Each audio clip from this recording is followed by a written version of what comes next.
Welcome to My Life Chassidus Applied, episode 382. A Freilichen Zos Chanukah. Tonight we light the final 8 lights of the menorah. And with that we conclude the 8-day festival of Chanukah. It's called Zos Chanukah. This program is dedicated in merit of Baruch Binyamin ben Menucha Lena, Miriam Bas Chai, Sarah Altes, and Yekusiel ben Leah Rochel and Rochel Bas Liba Farkash, dedicated by Pinchas Todres ben Miriam and Sarah Bas Rochel Altes. So why is it called Zos Chanukah? So the simple reason is because in the Torah we read, all the days of Chanukah we read about the Chanukas HaMizbeach, the dedication of the altar, as related in Sefer Bamidbar and Parsha Noseh, because Chanukah was the Chanukas HaMizbeach, was the rededication after it was defiled and desecrated by the Greeks. So we read on this 8th day of Chanukah, we read Zos Chanukah HaMizbeach. This is like the conclusion of the Chanukas, the dedication of the Mizbeach, and therefore Zos Chanukah. But obviously, it's not just a connection to the reading of the Torah, it tells us about the very muhus, the personality of the day. So again, on a very basic level, Zos, this is Chanukah HaMizbeach. Zos. Now you could point, you can point and say, this is it, because now you have the whole culmination, the apex, the climax of Chanukah. We know that there are the 2 opinions, Beis Shammai and Beis Hillel, in the order of how we light Chanukah candles. Do you begin, as Shammai says, from 8 candles the first night, and you go downward until 1 candle the last night? Or, according to Hillel, and that's the halacha, you begin with 1, and you ma'alim b'kodesh, you climb toward the 8.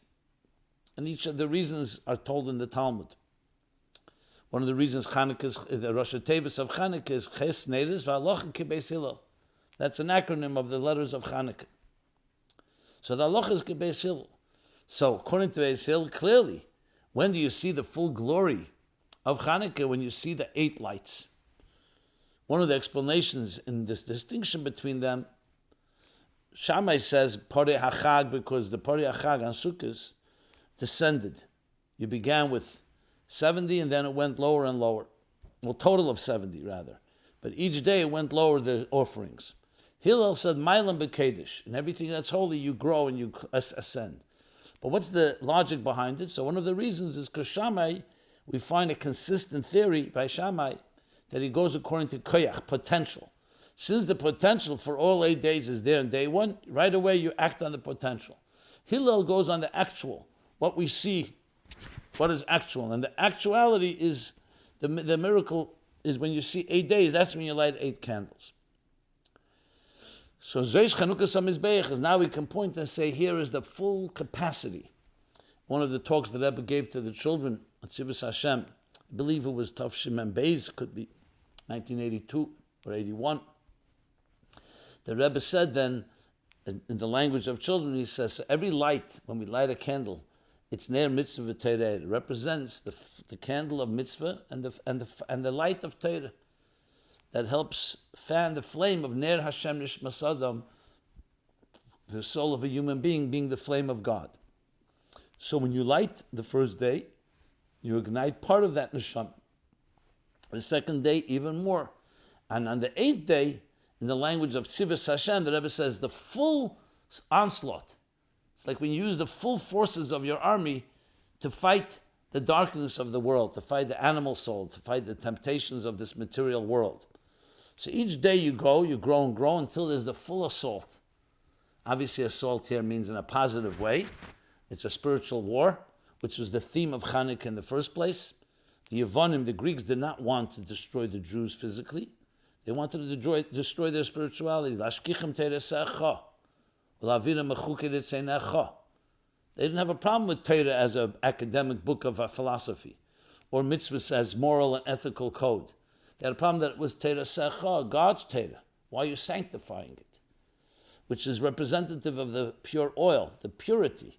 Because technically you can light a menorah even if it's not pure oil. But the point was it has to be pure because that's what they wanted to defile, the purity, the sanctity, the holiness of it. So it all comes back to the central theme, and on the 8th day of Chanukah, all this comes to full fruition. So someone asked the question, it's called Zos Chanukah because it's the brightest of all 8 nights of Chanukah. Yes, you light all 8 candles. But if the purpose is to increase in light, why do we stop at 8? Why not light every night all year long? What's special about the 8th candle that its light endures for the rest of the year? Well, there you have it. You're answering your own question. You could ask the same question on every Yom Tov. Rosh Hashanah is Mamshech Malchus, renewing the year, renewing life, renewing existence, the birthday of the human race. So why is it only 2 days? Why is it not all year long? Same thing with Yom Kippur, same thing with Pesach, Shavuos, Sukkot. Because the point of it is that we have a certain time of the year, which is the energy of that time, focuses on a particular theme, and then the point is to be mamshech it and perpetuate it all year long. That's exactly the power of Zos Chanukah. It carries the whole Chanukah into the rest of the year. Now the Gemara says, as someone who says Hallel every day is as if they're insulting God.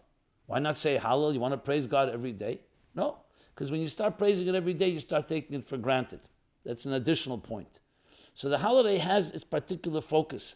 Then it's our job to take it, Pu'ul and Nimsheches, to perpetuate it. That's why the Alter Rebbe didn't put Chasal Seder Pesach in the Haggadah, because you have to, it means that we conclude the Seder Pesach, because we don't conclude it. We continue on the energy of Pesach, of freedom, of transcendence, of everything that Pesach represents throughout the entire year.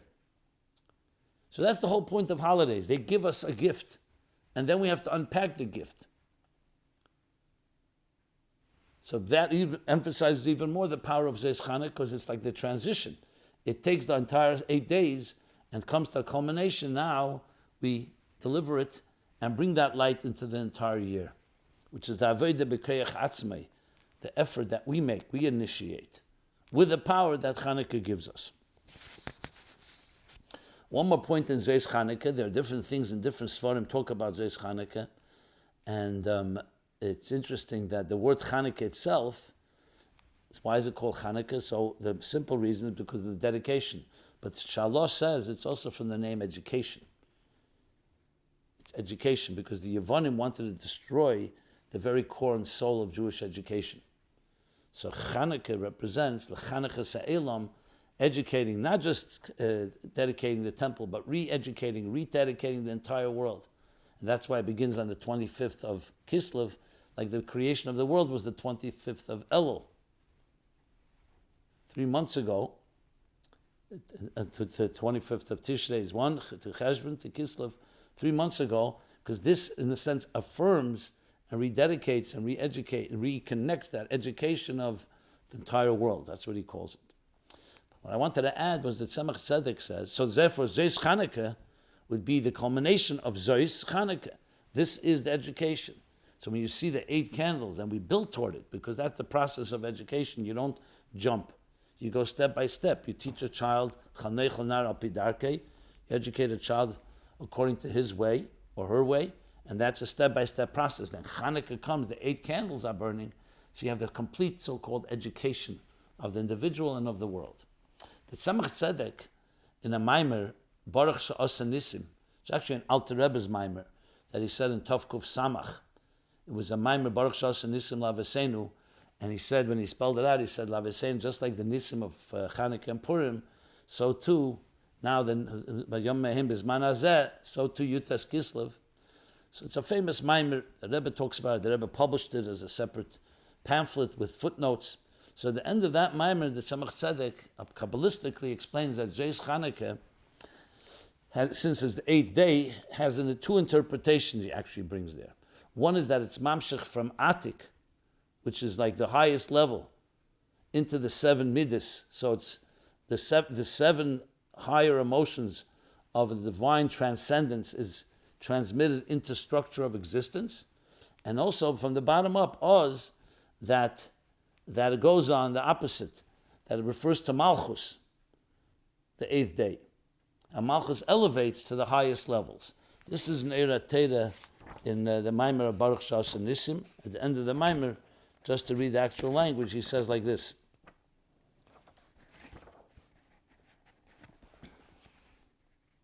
Okay, so the first interpretation I just said was Atik, and that's Zos Chanukah. Zos is Malchus, and elsewhere he explains Inyan HaHepach Shein Ches Yom Eino Al Derech Oz Shem Zayin Midas HaMakabel B'chinas Aleph Hu Keser.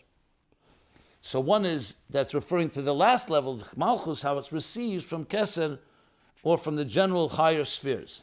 Basically, it's the two approaches, whether you go from the top down or from the bottom up.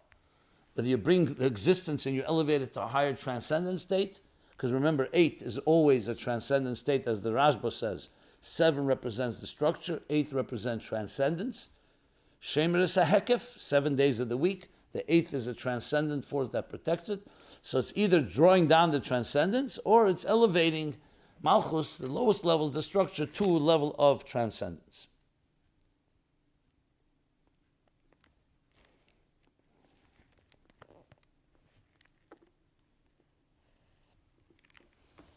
Okay, now, next question, also about Chanukah. Dear Rabbi, in Derech Mitzvasecha, Chanukah, this is a Sefer HaMitzvahs from the Tzemach Tzedek, we learned that the Mizbeach needed Shemen HaMishcha because Kol HaSchol is koshes. So yes, this is brought from the Kutei Torah in many places. Why do we dedicate the altar? Why do we dedicate the temple? The 8 days of dedication? The 7 days of dedication leading to B'yem Hashmini, as the Torah tells us, both in Vayikra and then, as I mentioned, in Parsha Nosei. Because whenever you start something, the Alter Rebbe gives the example, when you launch something, you always begin with a bang to give it the strength. It's like launching something and giving it all the power it needs to be able to sustain and persevere. So because Kol HaSchol is kosher, all beginnings are difficult. So in the beginning, you give it all that strength. It's like that's why when we take a child to school, like he says, the same reason a child needs support and training to prepare for the work required from a yid. And when a child taken to school, the first beginning, the Chanukah, so to speak, the dedicating is always with giving the child gifts and making a big hoo-ha from it, because it gives the power to the individual to be able to really go. So whenever you send someone off, let's say a shliach, or you launch a new beginning, a new project, you always do it with a special party, a special celebration to give it that strength. So the questioner is asking, can you please address how a survivor of childhood abuse and neglect can gather strength to be productive? Thanks.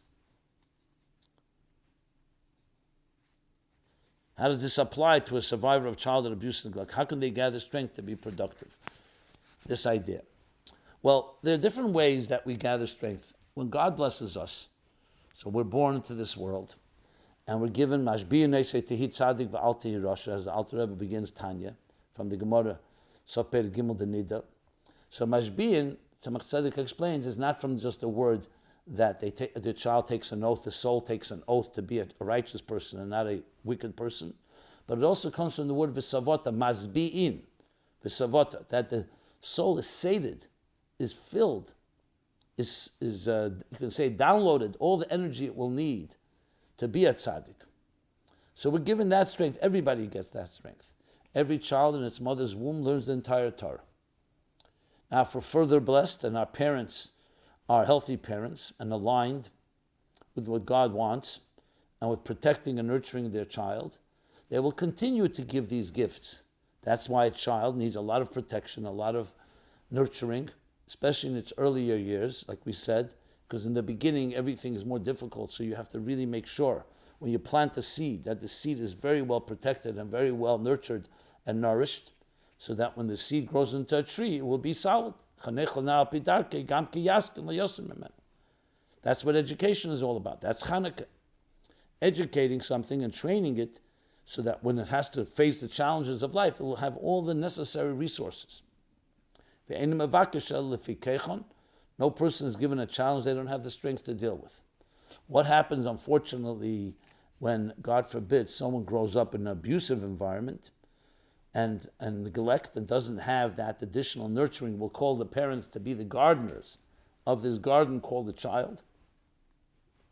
God plants the seeds and God plants the garden and gives it all the strength, mashbiyan esei. But now the parents have to take care of this garden, their home. if they don't, God forbid, do their job adequately, this doesn't mean all is lost. This means that we have to then dig deeper to access those koiches, those faculties, those resources God gave us, the mashbiyan and the learning the entire Torah, and find alternative forms of nurturing, whether it's through friends, other family members, building your own home and family. So there's a whole methodology. So Chanukah is equally relevant. I would say even more so, because when a child is neglected, God comes into the picture to help supplement and complement that which the parents did not provide. Now, this doesn't necessarily mean the question is not just talking about parents. In general, any abuse or neglect it will be countered with new energies, but you have to access it. And I'm not saying it's easy. I'm definitely not saying anyone should not wish it on anyone. After the fact, we have to always say that we have the strengths to deal with it.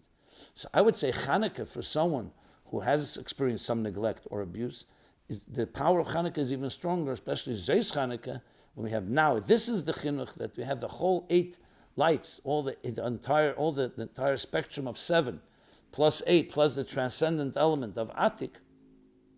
We have that transcendence that allows us to achieve greatness, no matter what we went through in our lives.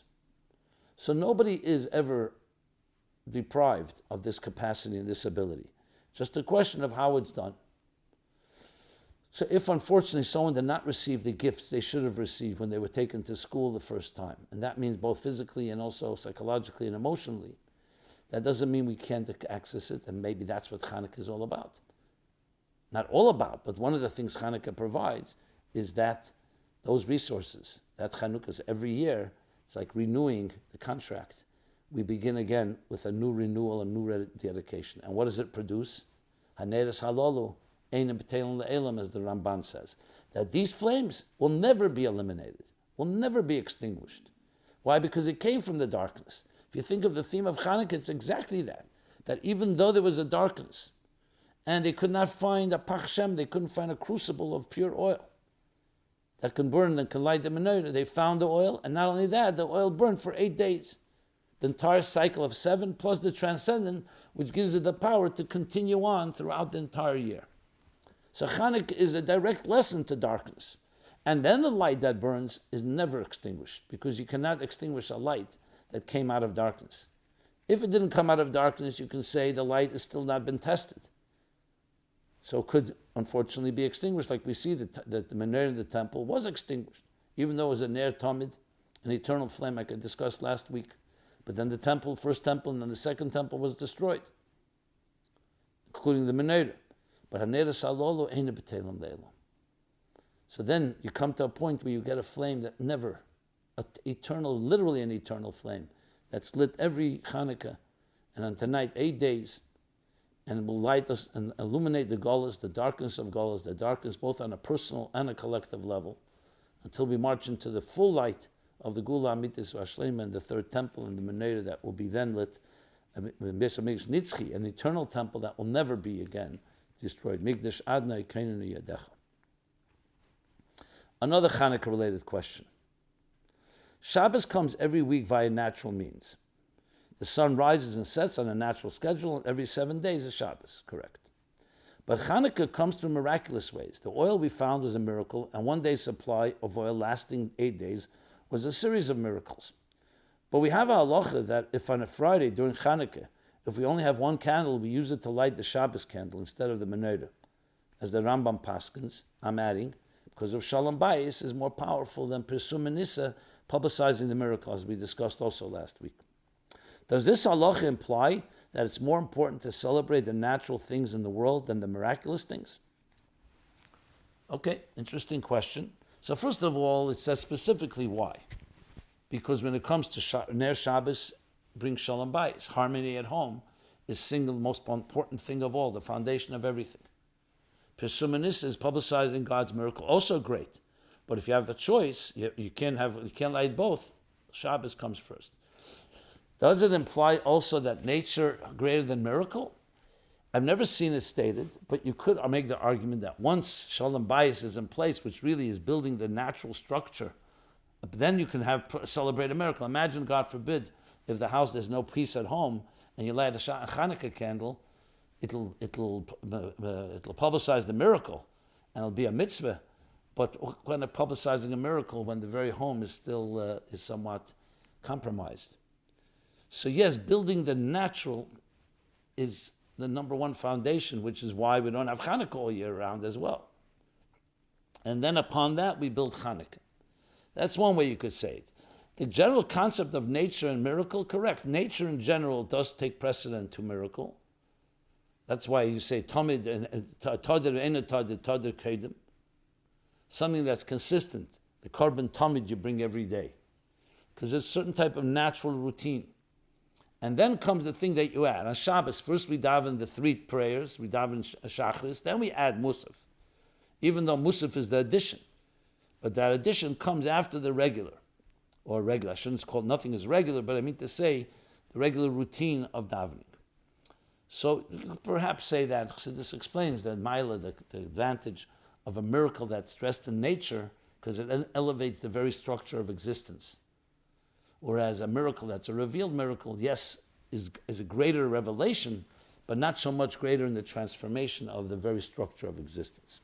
So perhaps that can also be said. Next question. Dear Rabbi Jacobson, a famous Hanukkah question is, since we found enough oil for 1 day and it lasted 8 days, therefore the miracle was only 7 days. So why do we celebrate 8 days of Hanukkah? Yeah, the famous Beis Yosef, the different explanations, 3 explanations. Then I saw a sefer that has 1,000 different answers on this question. I didn't go through it all, so I can't review them. But this is a question that has been addressed by Achreinim after the Beis many, many times in many different ways. A common answer is that they knew they could manufacture more oil in 8 days, because it would take 8 days to travel to be able to produce new fresh oil. So they conserved and only used 1/8 of the oil they found each day. And the miracle was that each day it lasted all day. Because if they took only 1/8, it should only last 1/8 of the day. It lasted all day. So in essence, there were 8 separate miracles. That's one of the answers. In that case, then why is there even a machlekes, a disagreement between Shammai and Hillel whether to light in ascending or descending order? Shouldn't we light all 8 candles every night? Not sure the question, because Shammai and Hillel, the disagreement is not about when the miracle is and how the miracle happened. The question is, like we said, koyach and poil, potential and actual. Or do you go like Pari Achag, which is descending, or you go like Mailam B'Kedesh, which is ascending? Each, of course, they both agree that there's a miracle 8 days. That's why they say, Shammai says to light 8 days, 8 candles right in the beginning. Hillel says to light 8 candles at the end. So I'm not sure how this explanation would make a difference. Because either way, now if you want to get into a whole thing and say, okay, the miracle happened the 8th of the day and it lit all day, why doesn't Shammai then hold that you only light 1? But that goes back to the question, as I said, the potential, actual, or Pari Achag and Mailam B'Kedesh. So, a question came in, that's why I read it, unless there's something more that I'm missing here. Were the Chashmonaim moeded b'malchus by taking over the kingdom when they were not entitled to, because their tribal lineage was not from Yehuda? So this is a discussion, I spoke about it last week, where someone asked the question, why do we celebrate the zealotry of the Maccabees, especially when they defied Shevet Yehuda? The kings come from Yehuda, the Chashmonaim were not from there, Shevet Levi. So someone actually followed up on what I responded, so let me read that, follow up as well, and I'll respond to both questions. Hi, Rabbi Jacobson. In your program, you suggested that the Maccabees and Chashmonaim were not dangerous zealots who were terrorizing the community, but rather they were fighting a spiritual war. But history disagrees with you. For close to 150 years, the Chashmonaim killed and deposed legitimate kings of Israel and usurped the throne for themselves. The Maccabees were Kohanim from the tribe of Levi, and they knew that only kings could come from Yehuda and not from them. So they took it by force with weapons and violence. So why do we celebrate throne-stealing, murderous monsters? Well, Sfarim talk about this and discuss the whole issue of the Chashmonaim, and I did not say that there weren't elements of their behavior that is a problem, or worse than a problem. I was talking about the particular miracle of Chanukah is not a celebration of the Chashmonaim. It's celebration of one aspect of what they did, which we do honor and celebrate. So even though, yes, some of the things they did were inappropriate, but the bottom line is, when it came to the desecration of the temple, they did beat and fight and beat the Greeks and allowed for the miracle of Chanukah to take place. So this isn't about a celebration. As a matter of fact, as I mentioned, the celebration is not about the war. Even though there are opinions that we also mention that, and we also mention the war, but the main celebration is through my Chanukah by lighting candles, lighting flames, because the emphasis is on the spirituality of the victory. That the Chashmonaim were shluchim, whether they were appropriate or not, but they were shluchim to achieve that. That's the bottom line. When a doctor saves your life, even if the doctor is not perfect or far from perfect, you still make a bruchos hanisim. This was a big question when Entebbe happened. The miraculous the rescue of those Israelis that were hijacked. So the Rebbe spoke about make a brichas anisim. There were those that said anisim because of what happened. It was a miracle. There were those that said, but the miracle happened through people who were not believers, so to speak, like the 6-day war. But that doesn't change anything. I'm not comparing the Chashmonaim to them. I'm just saying the miracle is the result of what happened was the celebration. The celebration is what? Of the redemption and the freeing of the pure olive oil, which represented the purity and sanctity of Torah, oil, pure oil.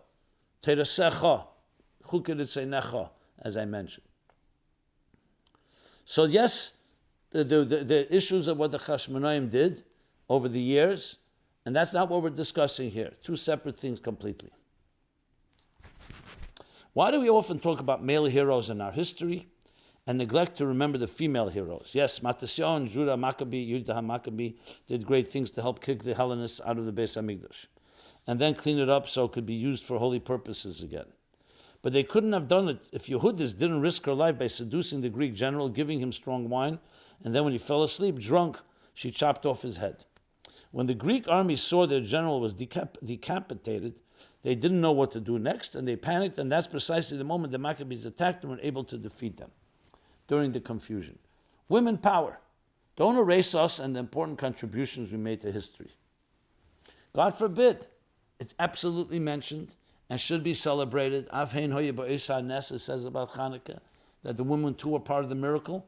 In many ways primary. The Rebbe talks about it both by Purim, Esther, Amalka, Yehudis in Chanukah, in Pesach, B'schus Nashim Sidkonius, in the merit of the righteous women, they were redeemed. The fact that some people may neglect to mention it or don't emphasize it enough, that's because that's not necessarily justification. The fact of the matter is that women have always played a prominent role, especially when there was a crisis. And we do honor it, and we do respect it, and we do in every possible way. Go into any healthy Jewish home and tell me the role of a woman. It's a leadership role. It's not a secondary role.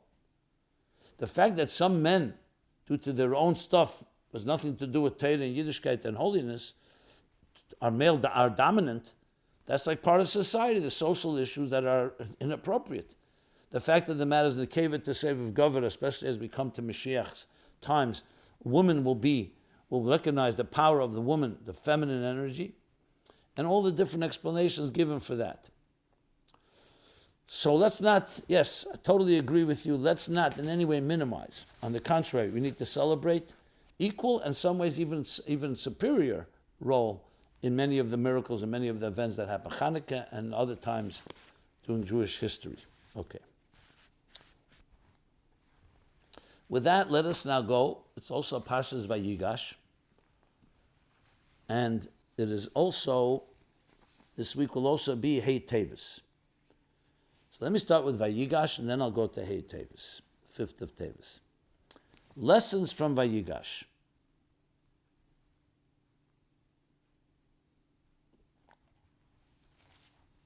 Dear Rabbi Jacobson, it is suggested by Mefarshim, by commentaries, that Yaakov was punished and didn't get to see his beloved son Yosef for over 20 years, because Yaakov left his father Yitzchak for over 20 years to work for Lavan in order to earn an agreement to marry Lavan's daughters, plus the time he spent learning at the yeshiva of Shem and Ever.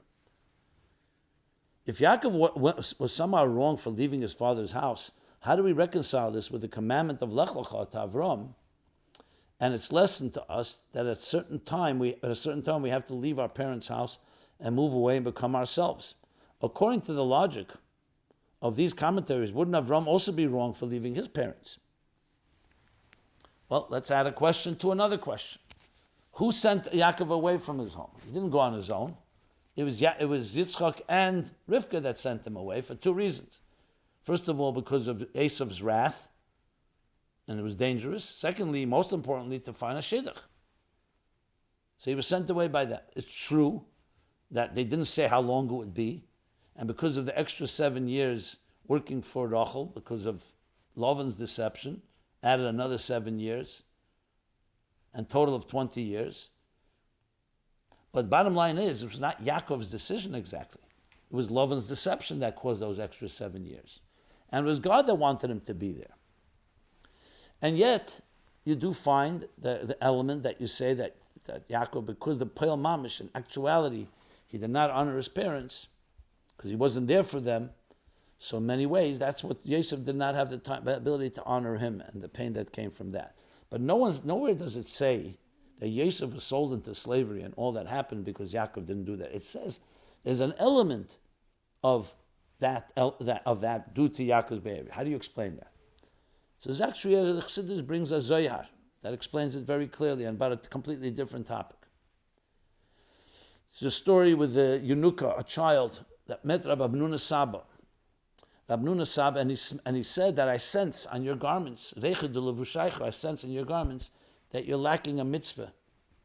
The mitzvah of helping bury and honoring those that passed on. What's the story? Rabbi Abnuna Saba was going to a levaya, which is a mitzvah, to honor someone as they go on to the next world. But then there was Achrosas Kala. So we know that when it comes to Achrosas Kala, a bride going to her marriage canopy, that is more powerful than everything else. And you move away from the Levaya, you go to be Achrosas Kala, is stronger than. How do you explain that? Because Esig b'mitzvah, potem in a mitzvah. When you're busy with a mitzvah, you're freed from that mitzvah. So then why did he smell something? Because Kamanda Ovid le'amrinan is the expression. Bottom line is, yes, it's true. He would not sin, God forbid. He didn't have a fundamentally problem here. But still, he didn't do this mitzvah. Every mitzvah has its amshach, has its particular energy. So it's true, this energy of greeting a bride and honoring a bride is one that encompasses, like the Ragachava explains, the Chassidus explains, that every mitzvah has all the mitzvahs within it. But still, that particular amshach that comes from Rechel L'Vashayich he did not have. So though Yaakov was for a very good reason where he was, especially when you know the Avodah of Yaakov with the chain, with the sheep of Lavan, was not stop. It was not just regular. He was elevating sparks. He was preparing the ground for the transformation of the universe. That's what Yaakov was doing those 20 years. He wasn't just sitting around, God forbid. And he was building the entire Jewish nation. All the tribes were born there during those 20 years, except Binyamin later. So he was doing something fundamental. But still, the bottom line is that he was not able to do. So it's not his fault. So in a sense, since there's a lack of that amshach, so he too had the lack of that amshach, of that transmission, that Yosef would have honored him. So what you see from this is that there are many times in life we have certain opportunities and we need to do them. But then if something was lacking, even though there was complete justification, you have to make up for it. You have to find a way to make up for it. You go out of Mivtzoyim, you go on a Mivtza campaign, on Shlichus. And sometimes because of that, you couldn't learn as much as you had to learn that day. That doesn't mean you're absolved. It means, yes, that's what you had to do. And by doing that, like it says, Zdaka, when you give charity, it makes Meichi v'libi zakin elef pamin kocha. It causes your mind and your heart to be refined 1,000-fold. And as the Rebbe brings from the Tzemach Tzedek, that it's not an exaggeration, that which took you to learn, that would take you regularly to study it, 1,000 hours, you can now do in 1 hour. But still, so therefore it definitely helps, but still you need to do the 1 hour. So this is a common theme throughout Torah, especially in Chassidus. Okay. The next question, why did Yosef say, Oid Avi Chai? Why is my father still alive instead of is Avinu Chai? Oid Avinu Chai. Is our father still alive? It was the father of all of them. Right when Yosef finally reveals himself, he couldn't control himself after Yehuda's sacrifice for his brother Binyamin. So it finally evoked, and at that point, Yosef demonstrated to them and said to them, showed to them that he's Yosef. He said, this question was, he says, is my father still alive? Why didn't he say, is our father still alive? Was Yosef separating himself from his brothers? Was Yosef perhaps not so enthusiastic to see his brothers after what they did to him? Well, on one hand, you see clearly that Yosef said, don't be perturbed, even though the brothers were extremely embarrassed after what they did, because God sent me here. But at the same time, you can't say that Yosef was completely oblivious. So the Klei Yakar does say the following. He says, why did he say my father, not our father? Because he was essentially hinting that you had dishonored him by lying to him about me, by saying that I was dead, by not telling him the truth. So in a sense, he was talking my connection with my father. That's what the Klei Yakar says. It's interesting, the Tzemach Tzedek, in a very fascinating mimer, short mimer, he explains, Alter Rebbe says in Tanya, and we're going to talk about this later in the Chassidus, the Alter Rebbe says in Tanya that we should learn from Yosef. The Zohar says what we learn from Yosef, how he treated his brothers, where he did not no retribution and no revenge or vengeance. That we learn from that. And yet we see that Yosef also put them through somewhat of a challenge. He put them through agony. So how do you reconcile the two? And that'll also help understand why Yosef was hinting to this when at the same time he said, don't be disturbed. I was sent here by God, not by you, to save you and our family and the Jewish people and all of us. So we'll talk about it a little later in the Chassidus question. Okay, so let's talk about Hey Tevis now. Hey Tevis, in the year Tafshim Mem Zayin, which is 35 years ago, yes, Mem Zayin, 35 years ago, the famous story of the victory of the Sfarim, the Dan Notzach. And the Rebbe made it clear that this was not some personal court case between family members who belonged to Sfarim. It represented the very essence of Torah and Chassidus. The Sfarim are the essence, a non-nafshik sovis yehovis, of what the Rabbeim represent. Therefore, it's not private property. It's no one's private property. It's the Torah of the Rabbeim. Every sefer they had was part of them. Like the Rebbetzin said, which was finally the clinching argument, when she was asked, who do the Sfarim belong to? The Chassidim or the Rebbe? So she said the Rebbe himself belongs to the Chassidim. Which tells you the essence of what a Rebbe is, and by extension, his belongings, his Sfarim. And put it in more blunt terms, if the books would be individual property, where would be the nitzchias of the Rabbeim if it wasn't through their Torah and their Sfarim? Yes, I understand you could say you could still learn their Mamorim and their Sichas, but they began with the Rabbeim, with their Sfarim was the place where they manifested. They used these Sfarim. They wrote these Sfarim in some cases. But even those they didn't write, that they belonged to them, is part of that larger case of what a Rebbe is about. The Rebbe is Nitzchi. The Rebbe is not an individual. He's not a private citizen. So what's the way we celebrate Hey Tevis? Through learning Sfarim. Through learning in these Sfarim. That was the Rebbe's main focus. Every holiday has its way of celebrating. Chanukah we celebrate through remembering the power of the flames that were relit and the miracle. So we light flames, the flame of Ner Mitzvah V'Tereh, the spiritual flames which are represented by these physical flames. Hey Tevis, the miracle is the victory of the Sfarim, that now the Sfarim are eternal. That means you have to learn them. If they sit on a shelf, you're essentially defying the very nature of this day. The day is about redeeming the Sfarim, that they should be used and learned. They're not just part of a collection, they're not just part of a sale, but they're part of the entire picture of Chassidus, Torah, Chabad, how it lives on. And that is indeed what Hey Tevis is about. So practically speaking on Hey Tevis, that's what our job is to do. Learn, increase in learning, buying Sfarim, giving Sfarim as gifts, but above all to use them in the fullest sense of the word. And that's why the Rebbe, that first Hey Tevis, the Rebbe said to print the Rechamuna because that was one of the books that was taken to demonstrate the reprinting and the learning, and the Rebbe talked about a sikha. He explained a beautiful, very profound idea in Chassidus based on the Derech HaMunah, which is from Meir Ibn Gabbai, the Baal Avodas HaKodesh. Okay.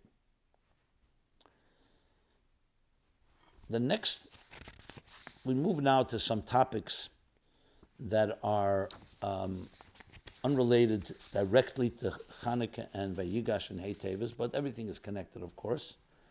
So let's begin with a follow-up.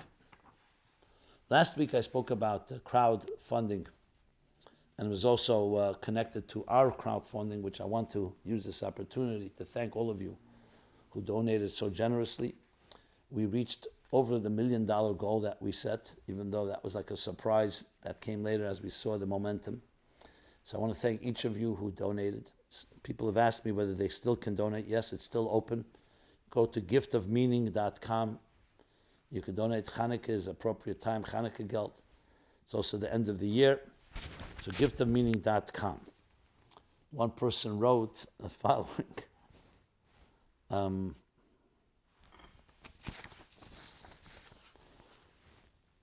I have this anonymous writer that writes all these very flowery titles on me. So I'll read it exactly as he writes. It's just I find it always a little amusing. To our intergalactic, inimitable virtual mashpia and Abiyah tour guide, Reb Simon. Abiyah is Natzilas Bri Yitzira Siyayasu. Keep up the phenomenal work. I just donated to your work. I would have added this to my donation, but then you would have outed me. A blessing does not reside except when it's concealed. Happy Chanukah. Okay. And anonymous is the name of the game. You know that in my life I do not insist, and actually I prefer that people do not necessarily write their names unless you really feel you need to, for whether to follow up and so on. But I appreciate it, and again I appreciate everybody that participated, and please go to giftofmeaning.com, and you can continue to donate, and it's going to go to good purposes, and we will, now that we've achieved this great goal, we will live up to the trust and the confidence that you have in us in continuing, not just continuing the programs, but expanding and new programs, so stay tuned. In the context of crowdfunding, another person wrote, "Hi and thanks for all the work you do. Regarding your comments about donating to crowdfunding, I agreed with all you said. I spoke last week about prioritization and other related things. But one addition I think you could have mentioned was what I think it says, maybe in Shulchan Aruch, since I'm not 100% sure I preface it with maybe, but it's correct. The concept of when choosing where to give charity, the poor of your community come first. Aniya irche kodim means the poor of your city take precedent over poor from another city. Today, since we live in a global community, that may not apply all over, but it still applies because you're still living in a city and does take priority. But when choosing an organization, I would venture to say that a local one should get more priority. Thanks and keep up the good work." Okay. As I said, talk to Amashpia, talk to Rav, and prioritize accordingly. It definitely comes into account Aniyah Ircha as well as organizations, but there are also organizations that may be helpful to you. Like, for example, our organization, and not making a pitch here, does help people all over the world. So many ways we're local to that person that it helps. But again, this should be determined by yourself and your own discretion, with a mashpia, with an objective person, a rov if necessary, to determine that. But thank you for your comments. Okay. Another letter came in, which was very touching, and I felt I should read it. It's about treating people kindly.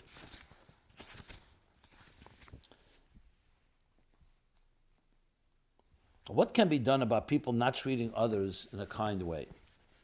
Hello, Rabbi Jacobson. I want to share a short story to highlight the benefits of treating people kindly and respectfully. I'm an Apikoris, originally from Crown Heights, and last year I moved to a rural community a few hours upstate.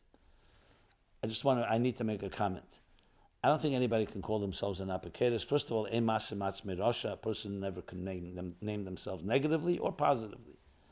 But I get the idea. It's somewhat, I don't know if tongue-in-cheek is the right word, but basically you're saying that you feel you're that. But like the Rebbe, Friedrich Rebbe once said, from knacken semichkes wird man nicht kein apiketis.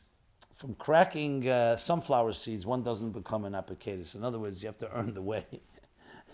Not that it's a title exactly that you're looking to earn, but it's not just, person just chooses not to believe.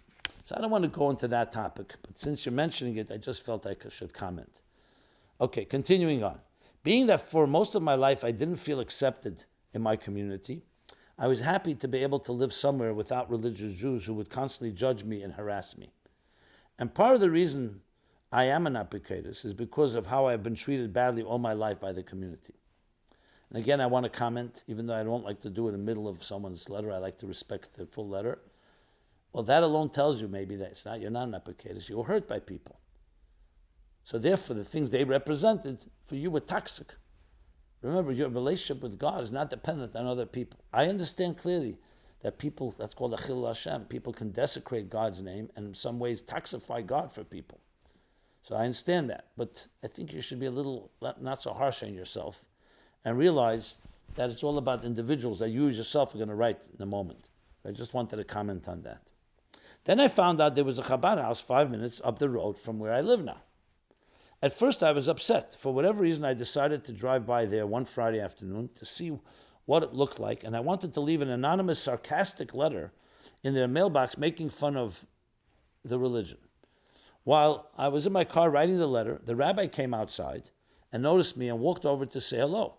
We started talking, and he was so friendly, kind, and accepting, so I felt it would be wrong for me to leave a sarcastic letter. He even invited me to come for Shabbos lunch.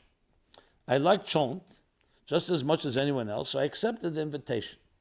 It was very nice, and the community treated me very well. So the following Shabbos, I went back.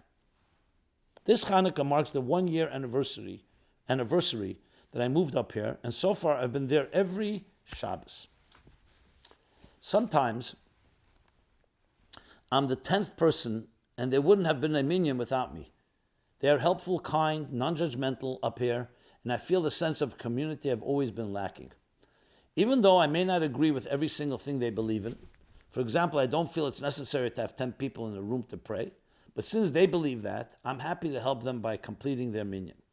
They are all my friends now, and I want to reciprocate the kindness they show to me. Up here, all Jews are accepted, no matter what their level of observance is. There are no judgments, there's no dress code. I can come into shul wearing dark jeans and boots, and they are still happy to see me. Back in the day, if I were to walk into 770 wearing jeans, many people would point at me and laugh at me. The moral of the story is kindness begets kindness. I'm sharing this story for the purpose of hopefully some people in Crown Heights and other religious communities will hear it and change their behavior for the better and be kinder and more accepting to their neighbors, even if their beliefs are not on the same level. And hopefully some people on the fringe feeling lost like I felt will also have more opportunities to participate and feel the sense of community. Thank you and happy Chanukah. And just to be clear, when I criticized Crown Heights, I was generalizing and not implying every single person there was nasty to me. Crown Heights has some amazing good people too. I just wish there were more of those types of people there. Yeah, and I want to second that. Firstly, thank you for writing. And I read it, even though it is a little lashon hara about a community, but I'm glad that you concluded the way you did, and I want to emphasize even more. I would say the majority. The fact that individuals sometimes behave in a way that could be better, so they need improvement. But we shouldn't be part of the problem by escaping. We should keep demanding a higher standard, and that's why I read this letter, because even if one person is hurt and thousands others are treated beautifully, that's enough to make a point out of it. Chassidus demands, the whole point of a Chassidus, the Alter Rebbe says, you forgo your own good, your own comfort to help another. It's the whole yesod of Chassidus. So anytime that's not completely lived up to, we need to make a point of it. But I would speak not in a negative way. It should always be in a positive way. So though I read the letter and it could have come across somewhat critical, I want to make an emphasis. That's the tone of the writer, as a right to speak his pain, his anger, his whatever caused him to feel this way. But I want to say the point here is a positive one. That's my entire objective, which is to point out that we have to constantly, like Chanukah teaches us, every night lighting another flame. A flame. A flame is not does not go to war. A flame just shines a light and automatically dispels darkness and automatically illuminates and warms its environment. And every night we have to increase in it. And even after 8 days, we continue to increase, spiritually speaking. So the point is well taken. In that context, another question, how to rekindle my connection to Torah? Hi, Rabbi Jacobson. Lately, I've been struggling with a loss of interest in Torah and learning.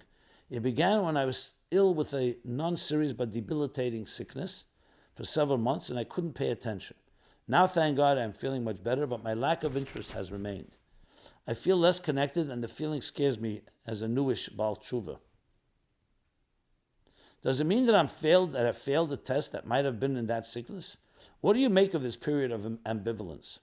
Is there some way I could rekindle a love for Torah and excitement about learning and feeling of being spiritually charged in my everyday that has seemed to have slipped from my grasp? Thank you and happy Chanukah. Well, Chanukah again has an answer. Talk about rekindle. Chanukah is about kindling lights. The light is within you. Whether you feel it or not, it's always within you. Ner Hashem nishmas adam, by virtue of your very birthright, your soul is a flame of God, period.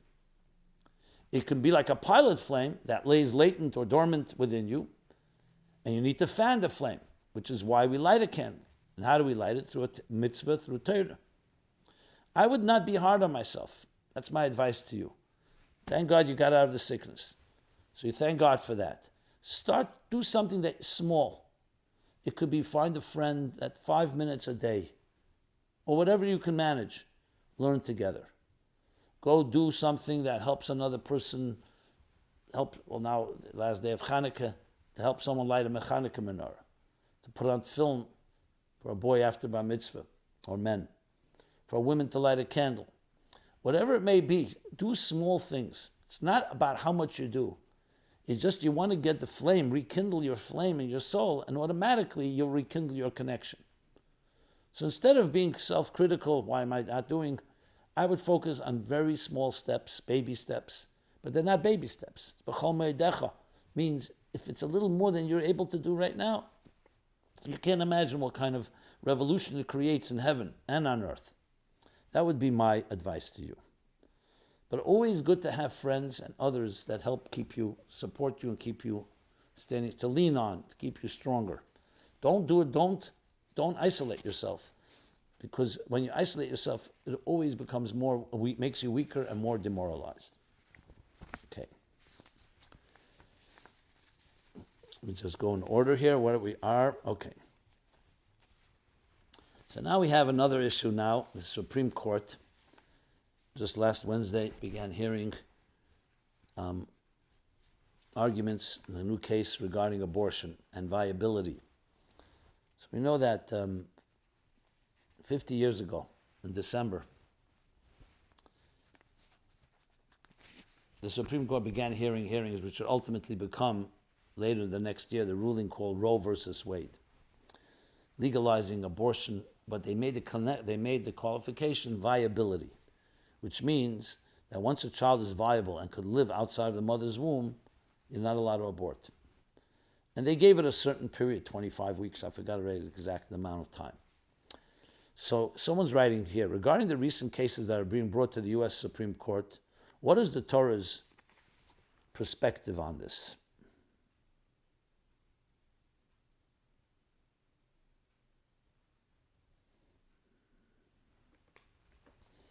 What is the Torah's view regarding viability? I understand there are exceptions when a mother's life is at risk. Well, what about in general? Is there a certain time that the fetus is considered viable, as the SCOTUS suggests, the Supreme Court of the United States suggests? Notwithstanding politics, and as from Jews, how should we view abortion in the U.S., and should the standards be different for non-Jews? So there are clear halachas about this. I will just, I don't know if this program is the place to state all these laws, but I will say the following. As soon as a child is conceived, that means something has happened. A father and mother in a sacred union, conceived a child that God blessed with a soul. And the process of the fetus developing begins. The fact that we don't see much, and what we call viability doesn't exist yet. In other words, if, God forbid, at that point there was no mother's womb, does not change that something's happened, something fundamental has happened, something sacred has happened. There's no birth of a child without conception. So it's true, the Gemara talks about when does the soul enter, b'shas pekeda, b'shas, different opinions. But there's no question that something happens. Secondly, human beings, who are we to determine? Is it technology that determines? That if technology suddenly is able to develop that a fetus is viable at 18 weeks or 15 weeks, then things change. Isn't there something more here than just technology? So you're dealing with the very matters of what it defines life and what is the sanctity of life. Now it's true, according to halacha, uber yerachime, a fetus is not yet a viable separate entity. That's why if there's a threat, this especially when you're talking about Jews, when there's a threat to a mother's life, if the child was a complete life, you can't choose one life over another. But because the child is still so-called part of the mother, so the mother's life takes precedent. However, that doesn't mean that you're allowed to you're not even allowed to cut off, you're not even allowed to scar yourself. Because you're not supposed to do anything that in any way mutilates and definitely not destroys a part of a person's body. So however you explain it, you're dealing with something that's not in our domain. And that's the real issue. Now the fact that there are exceptions, obviously the Torah itself tells you halachas when abortion is allowed. And that's why you need a rov for that. But overall, the concern would be, from a Torah perspective, that if people take this in their own hands, so there'll be situations where halacha would say, yes, you need to abort, or you're allowed to abort. But if we take it in our own hands, then someone can say, you know what, I got pregnant, and now I'm not so happy with it. Or it was a mistake. So you're also dealing with the sanctity of relationships, of intimacy. And that's where it gets far more complicated. Those that argue against the Supreme Court's decision 50 years ago, 49 years ago, was that not the question. They said, let the states determine. I'm not talking now from a religious point of view. Let the states determine. Why is the federal government getting involved and giving a congressional, so-called a constitutional right? And many have criticized that. And I understand the sensitivity of the matter. I can tell you the hate mail I've received. Anywhere that there was a Supreme Court justice that they was suspected of overturning Roe versus Wade, many people, especially women, felt you're intruding on our personal rights. Now, I'm not here to take any rights away from anyone. Everybody has a right to do whatever they want, so to speak. But the question is, what are your standards? And when you're dealing with these matters, you're dealing with a government that has to protect the values and standards of the sanctity of life. And maybe the real issue is not abortion. The issue is how do we look at relationships? Why should someone even get into a relationship and then become pregnant and say that was a mistake? Or I changed my mind. I personally have counseled many people who have undergone abortions, and it's not so simple. They live with it for a long time. Many feel that they murdered their own child. Now, I'm not going to be using those words, but it's much more complicated than it seems. And I want to make it clear that anyone that's listening to this, I'm not here advocating one way or another. I am, most importantly, emphasizing what the Torah perspective is on this. And it begins with the sanctity of your life, the mother's life. Because imagine someone tampered with your question of viability, or someone tampered with your sanctity and chose to put you away, so to speak. So the question whether the child is in the mother's womb or outside the mother's womb is not as significant as the question of the sanctity of life, no matter where it is. Because if you go with that approach, you can then go to the next step. As the Greeks of old said, hey, if a child is born and has very severe mental illness or handicapped, put the child to death. Be compassionate to the child and his family.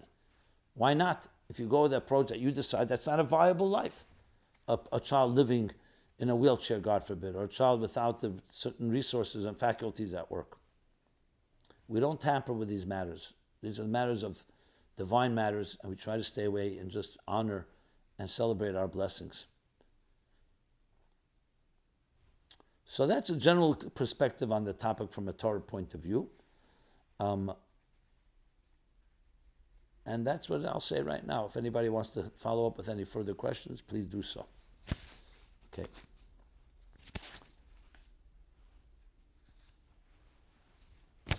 Can you please speak about the passing of Dr. Feldman? Okay. Dear Rabbi Jacobson, a prominent member and doctor in this community passed away, Dr. Feldman. Many of us were very close to him, benefited from him. He also served the Rebbe. Can you please comment on that? Well, the passing of any person is always a sad thing, especially for him and the family. I did know him. I actually farbringed 2 weeks ago, Yutas Kislev, less than 2 weeks ago, Yutas Kislev in his home on President Street. And he was there, he participated, told some stories. And so it's a sad fact for all of us. And it's true, being part of a generation, the Rebbe's generation, and the Rebbe, he served the Rebbe. He was there in Lamed Ches, Tavshel Lamed Ches. I mentioned it, he mentioned it as well, by the Rebbe's heart attack. And throughout the years served so many people. So anyone that's a public servant like that deserves to be mentioned. What shall I say? I mean, we look at it, on one hand there's a loss, on the other hand we have to get stronger and so-called fill the seat and fill the void. The family should be consoled and everyone else. Since I'm already mentioning, I might as well mention also recent passings that were very sad and tragic, premature. Every passing is sad, but especially when it's premature. So God should bless our community and bless each one of you and everyone only with simchas going forward until we finally march into Chaim Nitzchim, eternal life, with Mashiach's coming. Another person writes, okay, I'll read the letter, but it's a little, Dear Rabbi Jacobson, the Tanya clearly states that we have two souls, one that is spiritual and godly, and the other which animates our physical body. In my opinion, the Rebbe in our generation was here to nourish and heal our godly spiritual soul, and Dr. Feldman, and I will add, and other doctors are here to heal our physical bodies. What do we do now? Well, the first thing we do is we find another doctor if you need a physical doctor. I wouldn't necessarily, as much as I love Dr. Feldman, the Rebbe is the Rebbe, and Dr. Feldman is a doctor. And I wouldn't equate them exactly in the same type of indispensability. A Rebbe lives on, his teachings, his nitzchis, as I mentioned before. Dr. Feldman's soul lives on, but medical practice will have to go to other doctors. The Rebbe and Dr. Feldman had something in common. They both never took a day off from their job for a vacation. They were always available 24 hours a day to help people. Well, again, I have trouble with this common denominator that Dr. Feldman emulated the Rebbe, that's what I would say, and worked tirelessly, and I commend him for that. What can we do as a community to ensure that the next generation has people that can step up and lead and heal us when needed? Of course, I'm not trying to say that anyone can replace the Rebbe, but if we had people that were even half as good as they were at their jobs, we would be in good shape. May God Almighty bless us that no more tragedies should occur in our community. Well, with the Rebbe, remember the Rebbe lives on through us. Mazari b'chaim, afu b'chaim. As his children are alive, so too he's alive. Just as he served, he continues to serve, and he works through us. Dr. Feldman is a beautiful example of a dedicated servant, as I mentioned, and we learn from his lessons. I just want to make it very clear the distinction. We look to the doctors, the other doctors in our community, and I'm sure new doctors that will arise, and hopefully they will learn lessons from Dr. Feldman, the qualities that he had, and learn lessons as well from others in dedication and being there for us. And that's what I would say about this. Okay. Let's now go to the Chassidus question, and with that we shall conclude. How do we reconcile Tanya at the end of chapter 12 that says we should learn from Yosef to overlook the evil others do to us, with all the statements in Tehillim where David prays for the downfall of his enemies? So more detailed. not to curse those not to curse those who do you evil, or to pray for their downfall. As we see in the story of Vayesha and Vayigash, this week's parsha. Mashpia Magnimus, Reb Simon, greetings and blessings. My question is regarding the teaching the Alter Rebbe has in Tanya regarding learning from Yosef and his brothers. There, the Alter Rebbe instructs us to overlook the evil done to us by others, as Yosef did with his brothers. He also brings the story of King David, who didn't curse Shimi. That's Nageres Akedah Siman Chav Hei. My question is that Tehillim is replete with King David cursing his enemies and praying for their downfall. Note, he's not just praying for the downfall of the wicked, which he does too. He specifically calls out his enemies and prays for their ruin. There are so many psalms like this, I don't know where to begin quoting, but look at Psalm 52, Psalm 109, just as examples. If you need more, I can provide. Even with Shimi, while he doesn't strike him down then and there, he ensures that his son Shlomo dispatches of him. What lessons are we to learn from King David and from Tehillim? Okay, very good question.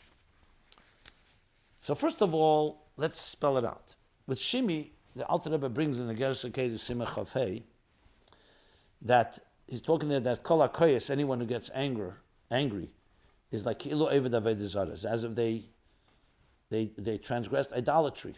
Why? Because he doesn't see it coming from God. Anything that happens, Kvar Nigzar Ala Min HaShamayim. Ala Nizik Kvar Nigzar Min HaShamayim, meaning something that you're hurt, then God wanted to be. And if it wasn't that person, someone would come Harbe Shluchim Amakim for someone else. And he brings one of the proofs, is from Shimi and King David. King David said that God caused him to curse me. The Alter Rebbe says, where do you see he cursed him? But the mere fact that he cursed him means that he had the thought, and that came from God. And yet later, Nageres Akedah Siman Chav Hei, the Alter Rebbe says that that's a mili da'ara. It matters on this, that here is trying to hurt David. So David realized God wants that to happen. It's not Shimi's doing, even though Shimi could be punished for his bad choice. But when it comes to Milad Shemaya, you see that Moshe Rabbeinu, which means heavenly matters, it says Vayaktzef Moshe. Moshe got angry. So we see he did get angry. Because it wasn't about someone personally affecting him. He got angry because it was something that you were desecrating God. So first answer you can give is, when it came to a personal matter, David HaMelech was saw it as divine. But the times when David calls for their ruin, it's not because of personal, because he sees that they're challenging God, that they're fine, they're enemies of God. The fact that David also suffered from their hands could be a detail of it, but the main thing is because of Hashem. So that's the first thing you can say. So he's not calling their ruin because they personally affected him, but because they are challenging God. As far as Yosef goes, we know that it says in the end of chapter 12, the Alter Rebbe says, as we learn from Zohar, that Yosef, yes, he overlooked the fact what the brothers did to him. That means when someone does something to you, that's the Avodah Moyach Shal Ta'alev, as he explains there, that you don't reciprocate, you don't exact vengeance, like Yosef. But then the question can be asked: don't we see that Yosef did put the brothers through a lot of agony? First, when when they came the first time, so what did he do? He imprisoned Shimon, and all the aggravation that caused Yaakov, and he knew it would cause aggravation. Then later, when they came back when he assisted, they come with Binyamin, and again torture. Yaakov was so adamant not to let Binyamin go; he didn't want to lose him, and Yehuda had to promise, "I will vouch for him; I will be his guarantor." And then hiding the goblet, the cup, in Binyamin. He put them through tremendous aggravation. And look at the beginning of Vayigash, where Yehuda finally confronts Yosef and begs him, take me instead of Binyamin. I mean, a whole story of, if it was all divine, as Joseph told his brothers, why did he put them through this? So the Tzemach Tzedek has a maimer in Eira Teira, where he explains, because he was helping mitigate the kapara, the atonement for what the brothers did. This was not his personal vengeance. Personal, he said clearly, this was God. This is not about you. God wanted me to be here in Mitzrayim. And on the contrary, I came here to save your life, save everybody's life. But he wanted to somewhat soften the blow, because he knew they did do a crime. Tzaddik explains it, he brings many sources. Then he says, at the end, they still needed punishment, Asar de Aruge Malchus, but Yosef was able to buy time until the end of the Second Temple's destruction, when the story with the 10 martyrs, they were then punished for what the brothers did.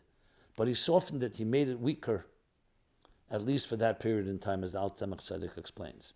So here we have both aspects. When it comes to personal, now there we learn absolutely from Yosef. When it comes when it comes to, however, something that God wants, and it's for God's benefit, that's a different story. You're not doing it for your own personal gain or personal vengeance and personal feelings. So that's the answer. Okay, with that we conclude. Everyone have a happy Zos Chanukah. May the flames of Chanukah Ein B'Teilen Le'elam burn forever, not just burn every year, but spiritually continue to burn in your heart and your soul, and illuminating and warming the world around you. May we be Zeichim, finally merit, to go to the Gula Amitis Vashlema, where the light, the divine light, will entirely encompass existence.